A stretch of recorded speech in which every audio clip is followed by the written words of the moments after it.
الحمد لله رب العالمين وصلى الله وسلم وبارك على عبده ورسول محمد وعلى آله وصحبه أجمعين وعلى من تبعهم بإحسان إلى يوم الدين اما بعد 20ویں سال کے آخر میں ہونے والی غلطی جس پر اہل علم تنبیہ کرتے ہیں وہ یہ ہے کہ سال کا اختتام جو 20ویں تاریخ ہے اس کے اختتام کے موقع پر نئے سال کا جشن، نئے سال کی مبارکبادی یہ شرعی طور پر ناجائز ہے۔ کئی اس کی وجوہات ہیں۔ سب سے پہلی وجہ یہ ہے کہ 20ویں سال ہمارے لیے معتبر نہیں ہے دینی مسائل کے لیے، اس لیے کہ شریعت کے نزدیک تاریخ سورج سے نہیں چاند سے طے ہوتی ہے۔ ابن تیمیہ رحمۃ اللہ علیہ کہتے ہیں کہ یہود و نصارہ کے لیے بھی یہی حکم تھا کہ وہ چاند کے ذریعے سے سال کو، مہینوں کو طے کریں، انہوں نے اس میں تبدیلی کر دی اور اس کو بدل کر انہوں نے سورج کو متعین کیا۔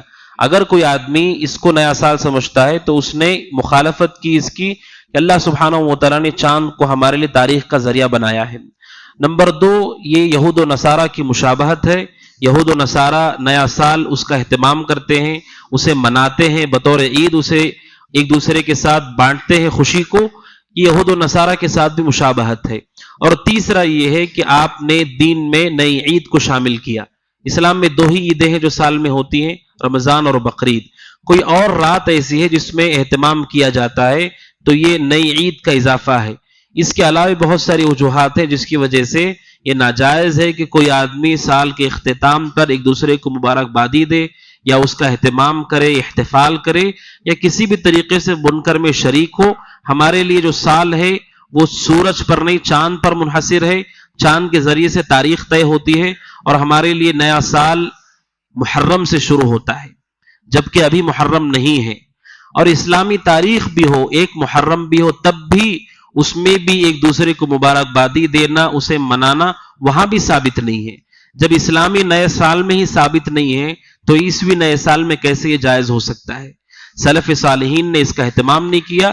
اور آپ کو یہ معلوم ہونا چاہیے کہ اللہ کے نبی کے زمانے میں نئے سال کا کوئی تصور نہیں تھا کہ محرم پہلا مہینہ ہوگا نئے سال کا، بلکہ یہ حضرت عمر کے زمانے میں ہوا ہے کہ تاریخ کو کیسے طے کیا جائے۔ تو حضرت عمر نے صحابہ کا سے مشورہ کیا اور یہ طے کیا گیا کہ ہجرت رسول صلی اللہ علیہ وسلم کو بنیاد بنایا جائے۔ وہاں سے اسلامک کیلنڈر کا آغاز ہوا اور محرم کو پہلا مہینہ طے کیا گیا۔ عہد نبوی میں اس کی کوئی تمثیل نہیں رہی کہ محرم کو پہلے مہینے کے طور پر صحابہ نے اللہ کے نبی صلی اللہ علیہ وسلم نے منایا ہو۔ جب حضرت عمر نے شروع کیا صحابہ کے مشورے سے، اس کے بعد بھی سلف نے محرم کے مہینے میں بھی اس کی شروعات میں ایک دوسرے کو مبارکبادی یا کوئی اہتمام نہیں کیا۔ سال دن کی طرح ہے، دن مہینے کی طرح ہے، مہینہ ہفتے کی طرح ہے، اس سے کوئی تبدیلی نہیں آتی ہے۔ دن، مہینہ، ہفتہ اور سال یہ نشان کے طور پر ہے جس سے ہم حساب رکھتے ہیں، بس اس کے علاوہ اس کی کوئی خصوصیت نہیں۔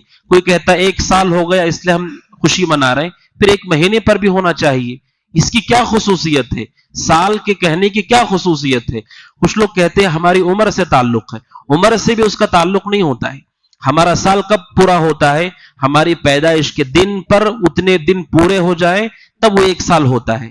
محرم آنے سے ہمارا 1 سال نہیں ہو جاتا ہے، نہ جنوری آنے سے ہمارا 1 سال ہوتا ہے۔ ہماری پیدائش سے بھی نئے سال کا کوئی تعلق نہیں۔ ہماری پیدائش یعنی میری عمر کتنی ہے وہ کیسے طے ہوتا ہے؟ جس مہینے میں میں پیدا ہوا ہوں اس مہینے پر 12 مہینوں کو جوڑا جاتا ہے، 1 سال کا حساب کیا جاتا ہے۔ اس طرح اہل علم کہتے ہیں نہ اس کے سال کے نئے ہونے کی کوئی خصوصیت ہے، نہ ہماری عمر سے اس کا کوئی تعلق ہے، لہٰذا اس کا اہتمام ایک عبث اور بیکار چیز ہے، بلکہ یہود و نصارہ کی مشابہت ہے۔ حتیٰ کہ حضرت عیسیٰ علیہ السلام کے بارے میں جو اہتمام کیا جاتا ہے، ان کی پیدائش پر نیا سال رکھا گیا ہے۔ حضرت عیسیٰ کی پیدائش بھی دسمبر میں نہیں ہوئی ہے۔ قرآن مجید کی صراحت سے پتہ چلتا ہے حضرت عیسیٰ کی پیدائش دسمبر میں نہیں ہوئی۔ کیا دلیل ہے اس کی؟ 3 دلیلیں ہیں اس کی۔ حضرت مریم کو جب حمل میں درد ہوا اور بچے کی ولادت کا وقت قریب آیا، قرآن کہتا ہے کہ حضرت مریم فَأَجَاءَهَا الْمَخَاضُ إِلَى جِذْعِ النَّخْلِ، درد کی وجہ سے وہ ایک کھجور کے درخت کے پاس آ گئی۔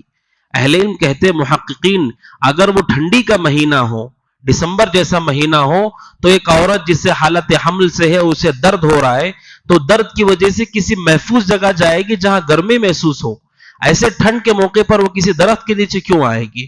ایک نمبر 2 اللہ کہتا ہے حزی الیکی بجذع النخل تساقط علیک رطبا جنیا، اللہ کہتا ہے کہ ٹہنی کو ہلاؤ رطب کھجور گرے گی۔ رطب کھجور کسے کہتے ہیں؟ کھجور جب آخری مرحلے کو پہنچتی ہے، پک جاتی ہے پوری طرح، یا تو اسے گرنا ہے یا تو اسے توڑنا ہے، رطب کہتے ہیں پکنے کی آخری انتہا کھجور کی۔ اور یہ کب ہوتا ہے؟ رطب کھجور ہوتی ہے شدید گرمی کے وقت، ٹھنڈی کے وقت رطب نہیں ہوتی ہے کھجور۔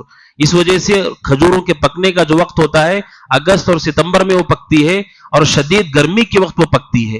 تو حضرت مریم جب وہاں پر گئی، اللہ کہتا ہے درخت کو ہلاؤ تم پر رطب کھجور گرے گی۔ اسے پتا چلتا ہے کہ وہ شدید گرمی کا موقع تھا جب حضرت عیسیٰ علیہ السلام کی پیدائش ہوئی۔ اور تیسرا یہ کہ اللہ سبحانہ و تعالیٰ نے وہاں پر بہتے ہوئے پانی کا بھی ذکر کیا ہے۔ اور علماء کہتے ہیں ملک شام فلسطین میں دسمبر کے موقع پر جو ٹھنڈ ہوتی ہے، ایسی ٹھنڈ ہوتی ہے جو پانی کو جما دیتی ہے۔ اگر ایسی شدید ٹھنڈی کے موقع پر عیسیٰ علیہ السلام پیدا ہوئے تو قرآن وہاں بہتے پانی کا ذکر کرتا ہے۔ اس کا مطلب یہ ہے کہ پانی کا بہنا، کھجوروں کا پک جانا، حضرت مریم کا سایہ دار درخت کے نیچے آنا، یہ بتاتا ہے کہ یہ شدید گرمی کے موقع پر عیسیٰ علیہ السلام کی پیدائش ہوئی ہے، ٹھنڈی کے موقع پر نہیں۔ اس اعتبار سے ان کے اعتبار سے بھی غلط ہے کہ کوئی یہ کہے کہ عیسیٰ علیہ السلام کی پیدائش دسمبر کے موقع پر ہوئی اور ہم عیسیٰ کی میلاد کو ہم بنیاد بنائیں گے نئے سال کے لیے۔ اس لیے عیسائی مورخین، بعض مورخین نے خود مخالفت کی ہے اس کی، اور یہ بھی حقیقت بیان کی ہے عیسیٰ علیہ السلام کے دنیا سے اٹھائے جانے کے بعد 300-400 سال تک کسی بھی عیسائی نے اہتمام نہیں کیا ہے۔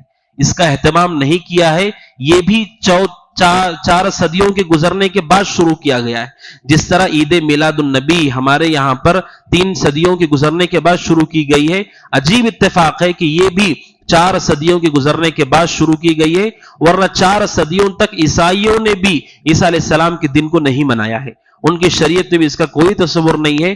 محققین علماء نے اس پر بہت کچھ لکھا ہے، لہٰذا ان کی شریعت کے حساب سے بھی وہ غلط ہے۔ ہماری شریعت کے نزدیک تو بالکل واضح ہے کہ کوئی دن، کوئی مہینہ، کوئی سال، کوئی ہفتہ اس کی کوئی خصوصیت نہیں ہوتی ہے، خصوصیت عمل صالح میں ہوتی ہے۔ اگر عمل صالح ہے، سال بڑھتے جائیں آپ کے لیے فائدہ ہے، اور سال گھٹتے ہوئے جائیں تب بھی ہمارے لیے فائدہ ہے اگر عمل صالح ہو۔